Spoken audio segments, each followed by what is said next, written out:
Hello, I'm Jan Ashrawiński. Welcome on board the Eastern Express, and as always, I hope you enjoy the journey. Georgia has had a westward focus for years, at least on paper, and yet its money keeps heading north. While 20% of its land remains under Russian occupation, Russian companies are quietly cashing Georgian checks.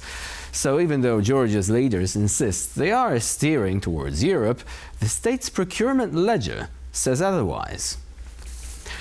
On this episode, we'll see how Russian migrants, state tenders and tax breaks turned Tbilisi into a checkout lane for the Kremlin's economy.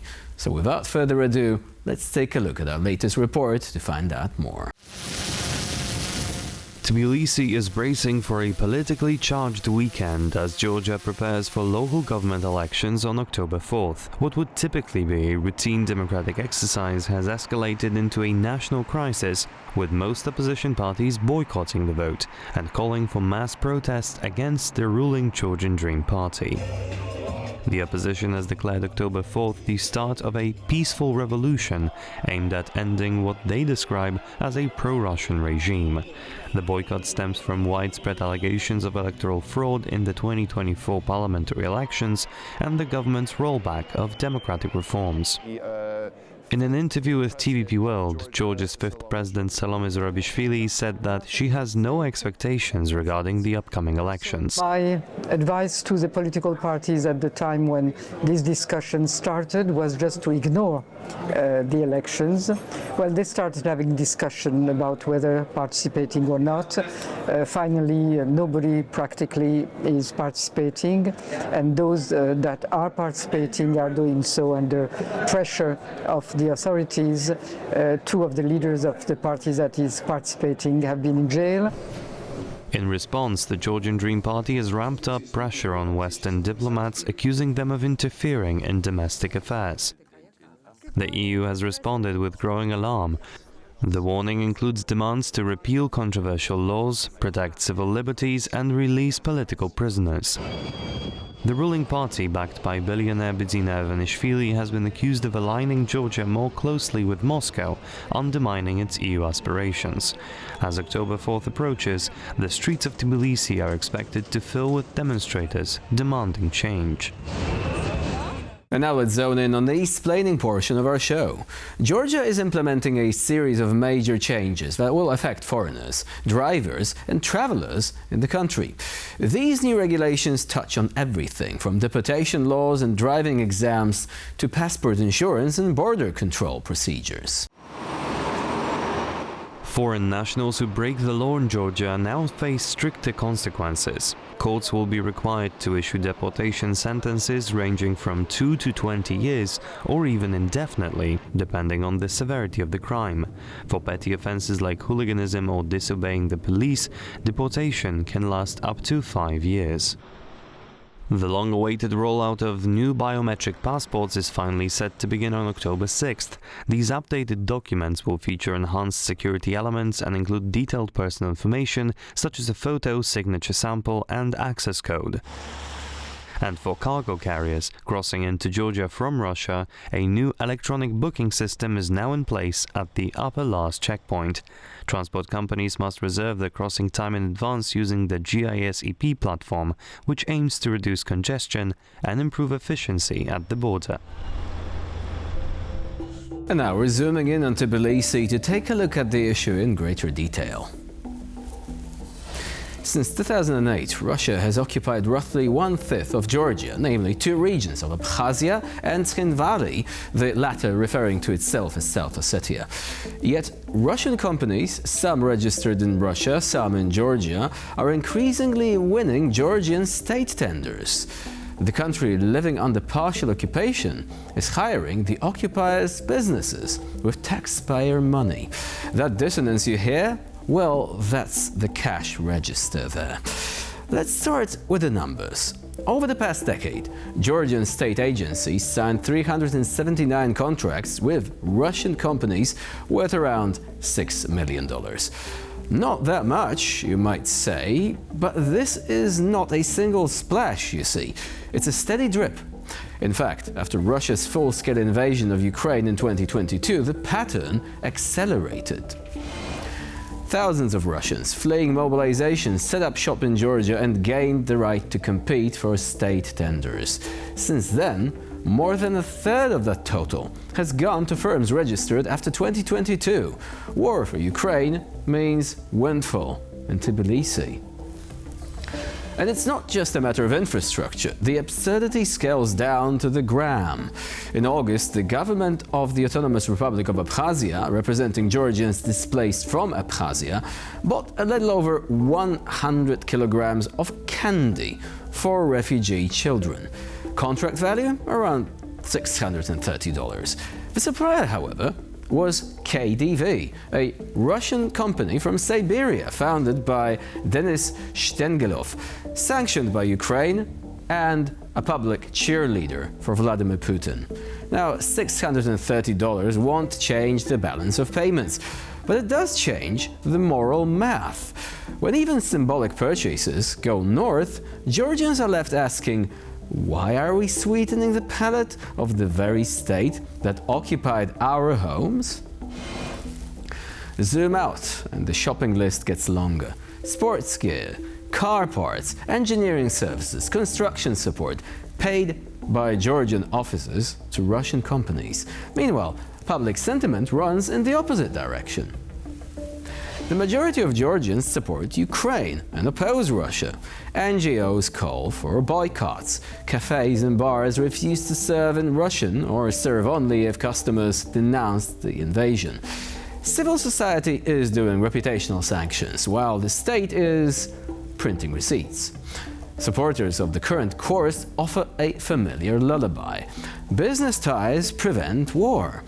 Georgia heard this tune in 2008, Ukraine heard it in 2014, and again in 2022. Trade didn't stop tanks in Gori or missiles in Odessa. And between 2022 and mid-2024, Russian citizens registered 20,347 businesses in Georgia. Today, roughly 8% of active Georgian companies are registered to Russian citizens. Georgia can't afford the illusions of safety through dependency. Economic integration with the aggressor did not protect Georgia in 2008, and it did not protect Ukraine in 2022. It won't protect anyone tomorrow either. If Tbilisi wants a Western future, it has to price in the true cost of Russian businesses today. In a different world, I could have said, and now it's time for something completely different. Unfortunately for Georgia, there is more of the same, much, much more. So think about it. How deep can economic dependence go? Let's start at surface level, right? We've already spoken about lots of Russian companies being present on the Georgian market. But let's take a look at some examples, right? Think about tour guides. You might be thinking, okay, that's not a huge sector of the economy. That doesn't really matter. How much money can there be? But this is illustrative of a certain issue. Specifically, imagine having Russian tour guides arriving in your country and providing their services mostly to Russian tourists. See where this is going, right? This is exactly the problem that Georgia is facing. Russian tour guides actually will have preference from Russian citizens staying there either as tourists or perhaps actually on a more permanent basis. As a result, you get these sort of little economic enclaves, right? You get people preferring the services of those from their own country, their own cultural circle. And with tour guides, this is also a bit of a problem because not only do you actually get Georgian tour guides protesting against this because they are losing their jobs, but also the narratives. If you have a Russian organizing a tour of Georgia, they might actually conveniently forget about the regions of Georgia which are occupied by Russia. They might say this is justified, or they might just not mention it at all. If only Georgia's troubles ended with Russian tour guides making their presence felt and spinning false narratives. Unfortunately, it goes deeper than that. The IT sector. That is another place where there are many Russian companies active, and they're benefiting from tax breaks, which local businesses find to be unfair. These are significant enough to make Georgia a veritable El Dorado for the Russians. And because of that, again, if you're working in the IT sector and if you're Georgian, well, tough luck. You're going to be outperformed by Russian companies just because they don't have to pay corporate tax, which is as high as the one that you pay. Again, many people from this sector in Georgia are furious and keep asking questions. Why is our government doing this? Well, it's a bit of a rhetorical question, but bear with me. Now, we've mentioned tour guides, we've mentioned the IT sector. There are many more places where local companies are treated unfairly. But what about strategic parts of the economy? Imagine the most important parts of your industry being controlled by someone else. This, unfortunately, is exactly what happened in Georgia. You might be thinking, okay, a few Russian tour guides won't make a difference. What if some of the local companies are not able to compete against the Russians in the IT sector? Maybe they are just not actually keeping up with the times. Maybe the Russians are better at what they do.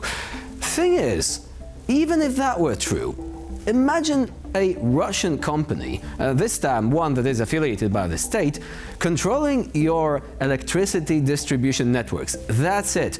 The power grids in Georgia actually have, to a large extent, Russian ownership. It is not very difficult to imagine a situation where you have a government that's less likely to cooperate with Russia than the current one, than the Georgian dream. Imagine a dispute erupting, and all of a sudden, you might actually have problems. Now, you might be thinking, okay, it would be way too brazen for Russia just to say, oh, look, you're not following our script, we're turning your electricity off. However, it's way easier to imagine a slightly different situation. Let's say endless restoration work, like, your local grid is actually in need of repairs. We need to carry out these repairs. Oh, we're sorry, we're actually out of spare parts. Sanctions and all that. Western countries not willing to sell these. The maintenance period is going to be extended indefinitely. And the same thing goes for other sectors. For example, mining. I mean, having a country that's not exactly friendly towards you, or that, has this sort of imperial syndrome, controlling copper mining, or at least a sizable part of copper mining in your country, that's not really a good thing to have. Again, Georgia has fallen into this trap a while ago. And, this goes on and on. There is another sector, another phenomenon, which actually highlights this whole situation. Now, car sales. We know that the sale of Western vehicles to Russia and Belarus has been restricted by sanctions. This does not mean that all the Russian businessmen are going to suddenly embrace the local industry, buying Ladas or stuff like that. Even Chinese vehicles, To people like that, who have actually spent much of their childhood in the Soviet Union, the Western brands still hold this sort of irresistible allure. So what do? Well, you actually have friendly countries which are willing to help you out. No chance to actually buy Bentley directly from the manufacturer or have it, transported into Russia. No problem. You can actually create this sort of little chain of countries through which this or another luxury vehicle that's covered by sanctions is going to go through. And this actually happens in Georgia. You have a massive spike in exports into countries like Kazakhstan or Kyrgyzstan. And if it only was the indication that societies there are developing so quickly, making so much money that, they are buying these cars by the hundreds, more power to them. Unfortunately, the existing statistics show that this is really not the case. Specifically, if you compare the number of cars going to Kyrgyzstan or Kazakhstan from Georgia, and then the number of cars actually present on the market there, you might come across a few discrepancies. Specifically, some of the cars will have vanished, right? They will not have dematerialized completely, but if you tried to follow them, you might find them somewhere else, specifically near St. Petersburg or Moscow. This is what's happening. And you might be thinking again, so why isn't the government actually doing something to stop that? After all, they said, at least, on the surface, that they are going to uphold Western sanctions against Russia. However, words do not really cover all of it. Beneath that, there apparently is something we might call an unwillingness to act upon your commitments, right? Two examples. One, of course, is the vehicles. Again, if you wanted a watertight system, you might make re-exports illegal. The thing is, they are not. If you sell your car to, say, Kyrgyzstan, even if you know that it's going to end up with some sort of Russian billionaire, you know it deep in your heart. You know it because the person who's actually contacted you about the car spoke Russian, didn't speak Georgian language at all. But even if you know this and you allow this to happen, you're not going to face any sort of penalties because, in theory, it's not illegal at all. Still not convinced? Want another example? Okay, here we go.